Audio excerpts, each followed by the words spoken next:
የደቡብ ኢትዮጵያ ክልል ርዕሰ መስተዳድር አቶ ጥላሁን ከበደ እንደ ሀገር የትምህርት ስብራትን ለመጠገን መንግስት ልዩ ትኩረት ሰጥቶ እየሰራ ይገኛል ብለዋል። እንደ ክልልም የትምህርት ቤቶችን ደረጃ ለማሻሻልና የውስጥ ቁሳቁስን ለማሟላት ጥረት እየተደረገ ይገኛል ያሉት ርዕሰ መስተዳድሩ በሳውላ ማዕከል የተገነባው ትምህርት ቤትም ሞዴል ሆኖ በቀጣይ ሀገር ተረካቢ ትውልድ የሚያፈራ ነው ብለዋል። የነገ ሳይንቲስቶች ሀገር ተረካቢዎች የሚወጡበት በእጅጉ ተመራጭ የሆነ ትምህርት ቤት የትምህርት አመራር ገና ከጀምሩ በመሰረታዊነት በደንብ ቀርጻችሁ በዛው ልክ እንድመራ ካላደረጋችሁ አስቸጋሪ ነው የሚሆነው።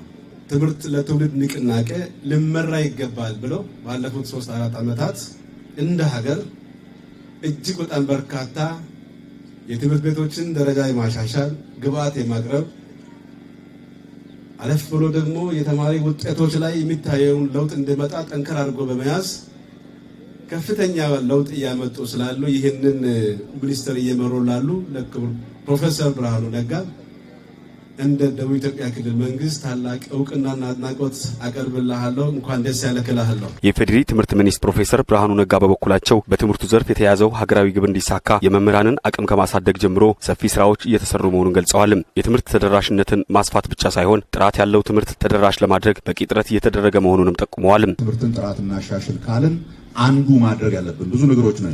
መምህራንን ማሰልጠን አለብን። የትምህርት ማቴሪያሎችን ማዘጋጀት አለብን። ከመጽሐፍቶች ጀምሮ እስከ ላቦራቶሪ እቃዎች እስከ የአይሲቲ ላቦች whatever የሚያስፈልገውን ጥሩ ትምህርት ለመማር የሚያስፈልጉትን ነገሮች ማሟላት አለብን። የመምህራን ስልጠና አንዱ ትልቁ የጥራት እንትን አስተካክልካል ማስተካከል ያለብን ነገር እሱ። እነኚህን ካስተካከል የኛ መሰረታዊ እምነት በኢትዮጵያ እንጂ በመናስባት ኢትዮጵያ ውስጥ በደሃና በሀብታም መካከል በትምህርት ዙሪያ ልዩነት መኖር የለበትም። እኛ እንደገባነው ጣጣ እዚህ ሀገር ገንዘብ ያለው ትንሽ አቅም ያለው ስልጣን ያለው ልጆቹን የግል ትምህርት ቤት ያስገባል። የድሆች ልጆች መንግስት ትምህርት ቤት ይገባሉ። የመንግስት ትምህርት ቤት ትምህርት ጥራቱ የተጓደለ ነው። በዛ ምክንያት በሰዎች መካከል ያለው ልዩነት እየሰፋ ይሄዳል። ያ አያኗኑረን እንዳገር በበጀት ዓመቱ 50 ትምህርት ቤቶች ለመገንባት ታቅዶ 32ቱ መጠናቀቃቸውን አንስተው የሳውላ ሁለተኛ ደረጃ አዳሪ ትምህርት ቤትም በአጭር ጊዜ ለምረቃ ከበቁት መካከል መሆኑንም አመላክተዋል። በስፍራው የተገኙት የኢፌዴሪ ሕዝብ ተወካዮች ምክር ቤት የመንግስት ዋና ተጠሪ ሚኒስትር ዶክተር ተስፋዬ በልጅጌ የተሳካ ሀገረ መንግስት ግንባታን ለማከናወን የትውልድ ግንባታ ተለይቶ የማይታይ መሆኑን ተናግረው በትምህርቱ ዘርፍ ትውልዱ በእውቀትና በክህሎት ታንጾ እንዲያድግ መስራት ለነገይቱ ኢትዮጵያ መገንባት አይነተኛ ሚና ያለው መሆኑን ገልጸዋል። የተሳካ የሀገር ግንባታ የተሳካ የሀገረ መንግስት ግንባታ ከትውልድ ግንባታ ተነጥሎ በጭራሽ አይታይም።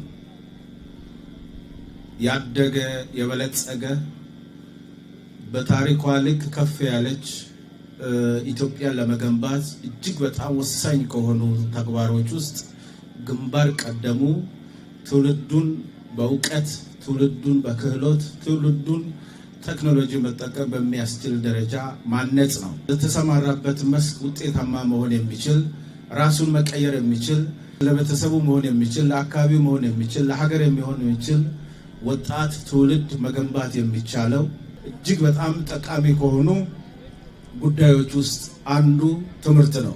የጎፋ ዞን ዋና አስተዳዳሪ ኢንጂነር ዳግማዊ አየለ በበኩላቸው ትምህርት ለሁሉም እድገት መሰረት መሆኑን ገልጸው የተገነባው ትምህርት ቤት ተገቢውን አገልግሎት እንዲሰጥ ህብረተሰቡ ጥበቃና እንክብካቤ እንዲያደርግ ጥሪ አቅርበዋል።